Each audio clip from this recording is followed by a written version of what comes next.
Hey guys, welcome back to my Blazers MyGM.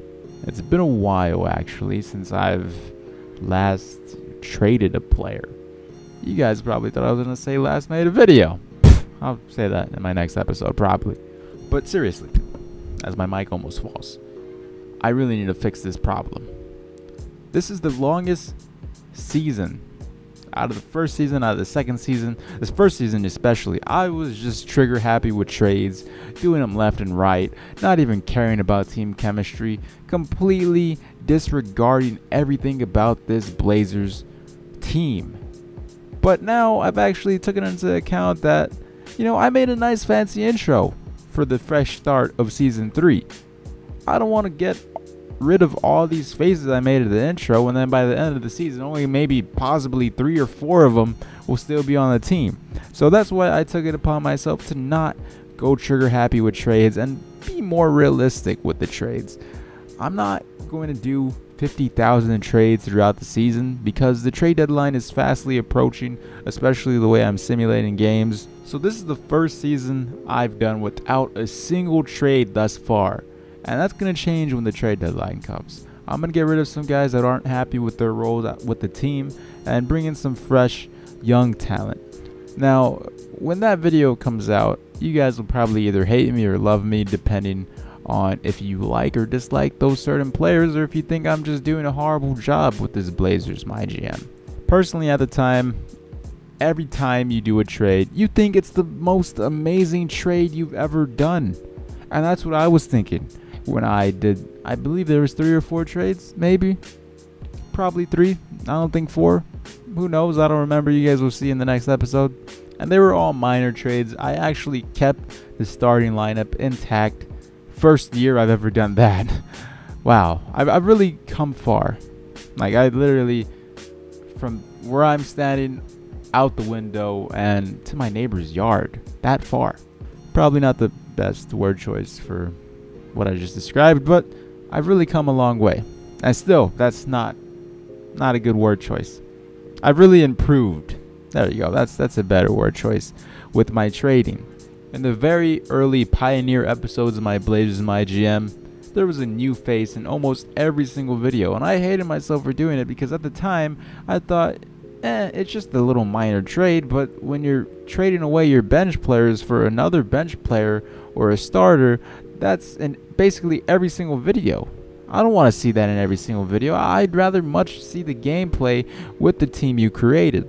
And that's what I've took upon myself to do in this season. Last 2 seasons, it was all about, especially, like I said, the first season was just an experience that I've learned from.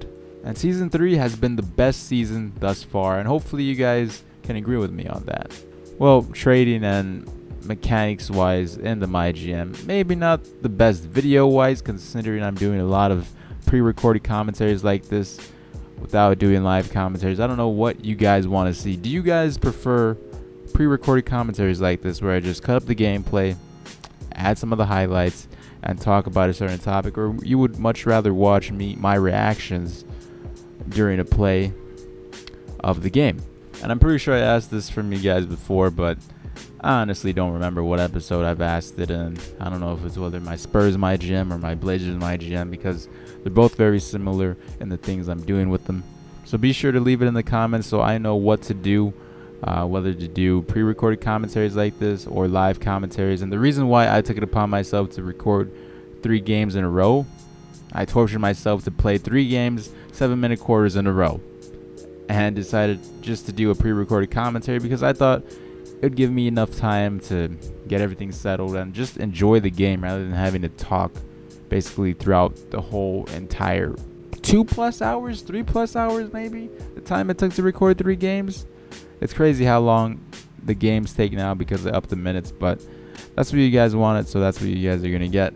I just don't know how to even it out, whether to do live commentaries or commentaries like this, because it's actually different for me when I'm not talking about NBA topics. It's actually easier when I have my own topic to rant on rather than talk about certain things in the NBA. I just find it a lot harder to do videos like this, especially when I'm just filling up time like this, talking about nonsense.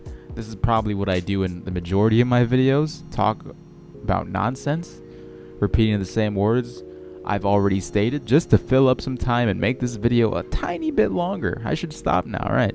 But I mean, shout out to all the other generic 2K commentators that make all their videos like this and just waste your time talking about nonsense. You guys like that though, don't you? This is probably going to be my shortest episode ever because I don't know how much more nonsense I could talk about in this video.